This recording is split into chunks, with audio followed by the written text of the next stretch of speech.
Hey guys, Antonio here with chapter 13 in Lincoln on Leadership.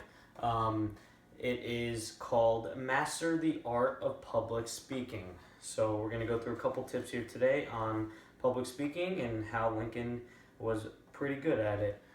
So the first tip they give here is you need to be able to raise emotions in the audience through your words and through your body language and voice tone. You need to be able to do that. If you're not inspiring them, instilling enthusiasm, motivation, empowering them, then they won't feel anything, and it'll just be like talking to them like no problem. All right, this is like a boring speech, like I'm gonna move on. But when you raise emotions in them, you make them feel positive.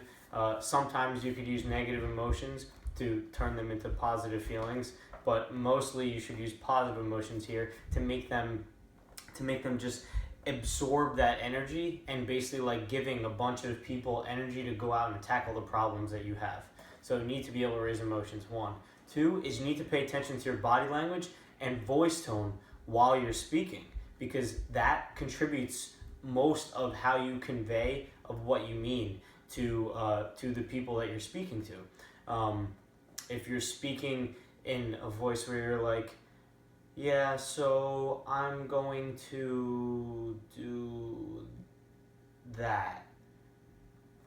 From that, you should be able to tell that that the person who said that was unsure.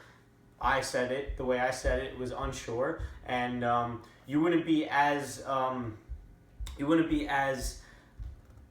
motivated to follow that person, because you're like, that person from the tone of his voice didn't even seem like he was unsure. Or if they're slouched like this, then it seems like they don't really care. They're not very confident in what they're saying. So you need to really have back straight, confident posture, deep voice tone, all of that. And make sure that you're using your voice and body language to portray what you mean. 3 is preparation. Lincoln used to write his speeches over and over again and then read from his writings over and over again. And as he was reading and writing, he would keep tweaking his speech to make sure that what he's saying cannot be interpreted in any other way, because the press, as you can see today with what's happening in the press and how one newspaper can have a completely different story than another news source, what you say can be interpreted in so many different ways. So you have to make sure that what you're saying is interpreted in that specific way. And the only way you can do that is by preparation over and over and over again. That also helps with your confidence. So the 4th thing here is making sure that your talk has a motive behind it, a central point. And throughout the talk, you're clearly portraying it and you're not getting too far off topic.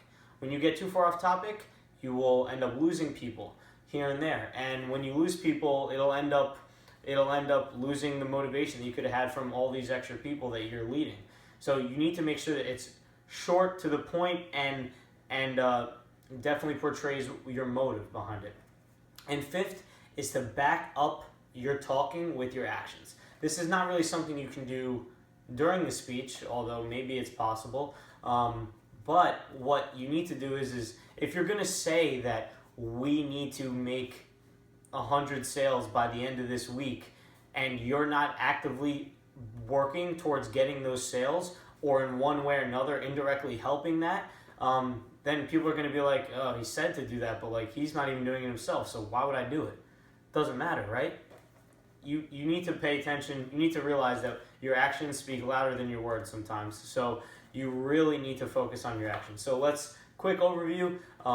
Be able to raise emotions in the audience. Pay attention to your voice tone and body language.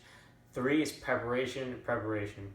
4 is make sure that it has a motive behind it and your talk harps on that motive. And 5 is back it up with your actions. Hope you enjoyed today's video, guys. Stay tuned for tomorrow's video, chapter 14. There's only 2 more chapters left in this book. Click the like button down low if you really like this video, and share with your friends on social media if they need help with public speaking. Throw a comment down low to give me suggestions for future books to do, and click the subscribe button if you want to follow along with this book and any future books that I do in the future. Have a great day, guys. Catch you tomorrow.